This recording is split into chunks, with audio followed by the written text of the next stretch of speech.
I apologize in advance for the likely mispronunciations I'm going to be making of the names in this video.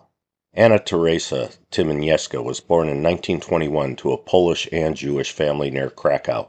She married Polish artist Leszek Dudka. Here's an example of his artwork. Here's a sculpture of his. It seems that Anna-Teresa and Leszek got divorced and they both got remarried. Anna-Teresa immigrated to the United States and then married a Dutch-born Jew named Hendrik Houthaker, who had emigrated to the United States and taught economics at Stanford and then later at Harvard. Tymieniecka was a philosopher and was the founder and president of the World Phenomenology Organization. Phenomenology was a fad in the 1950s and was related to existentialism.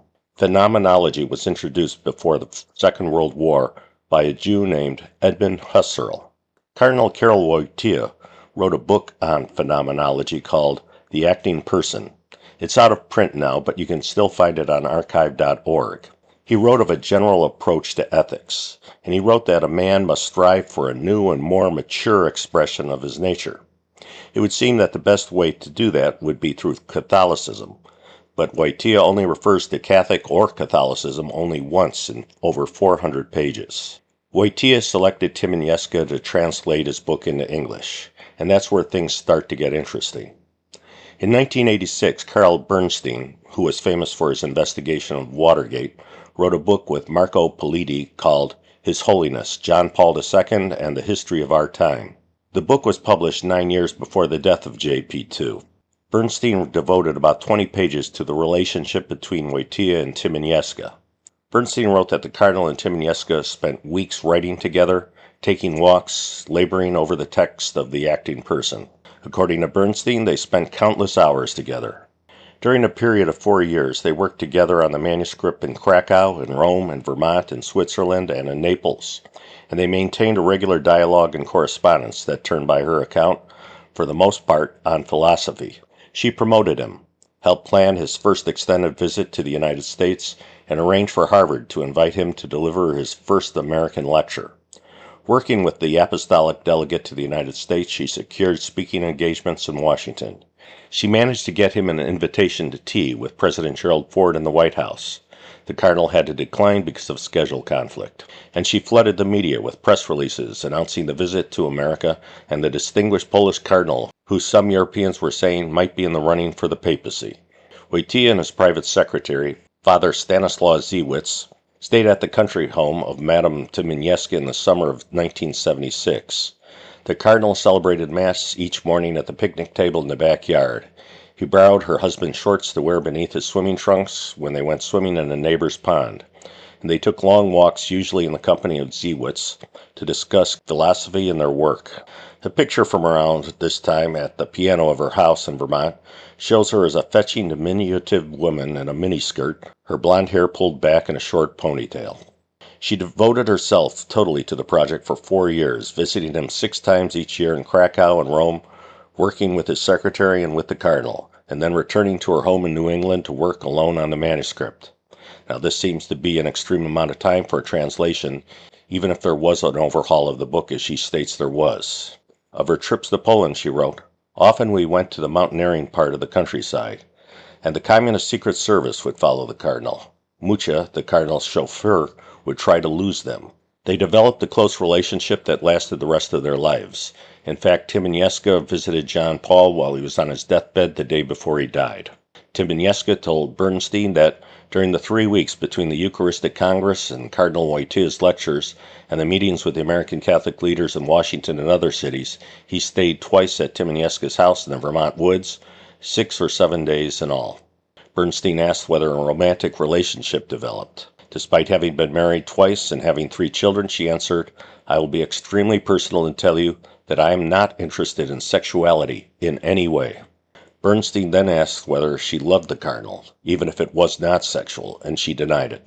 However, Williams, a writer who knew both Wojtyła and Tymieniecka, has no doubt that in her way she fell in love with the Cardinal and that Wojtyła did not return her love. So that may have been the end of it, but before her death, Tymieniecka sold most, or perhaps all, of the letters she received from John Paul for an estimated $1 million. However, they remained hidden until they were shown to the BBC. In 2016, journalist Ed Stoughton wrote, "In 2008, the letters were bought by the National Library of Poland for what is thought to be a seven-figure sum. Usually when a library buys an important archive about a figure of Pope John Paul's stature, you would expect a bit more fanfare, and the letters would be put on display and made available to scholars. But these were kept away from public view.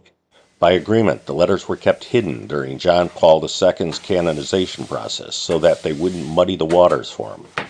Before the Second Vatican Council, that type of information would have been welcomed in order to inform the process.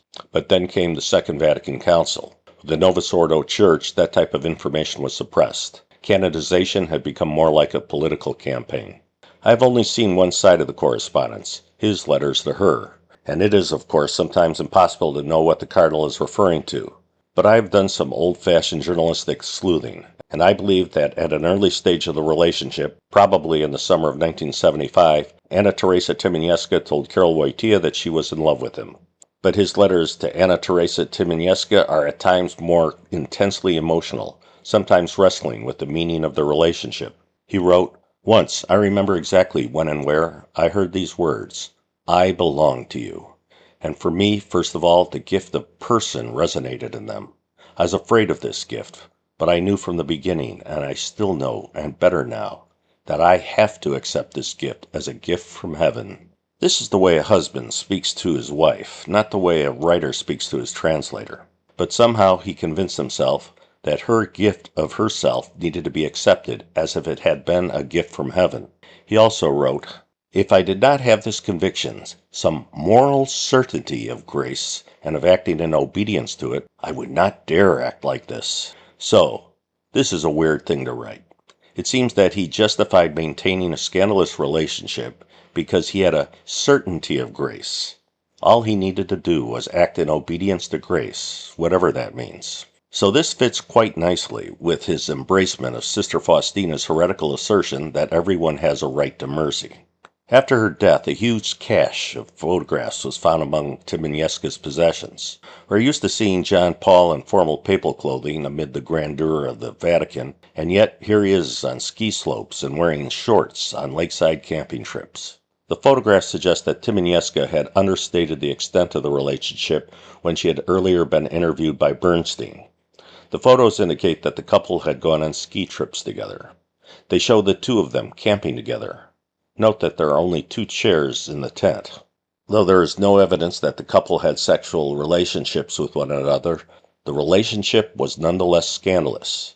Since they knew it looked improper, they kept the details with them till their deaths. St. Thomas Aquinas wrote, "Scandal is therefore fittingly described as something done less rightly, so as to comprise both what is sinful in itself and all that has an appearance of evil." This headline shows that the relationship was truly scandalous.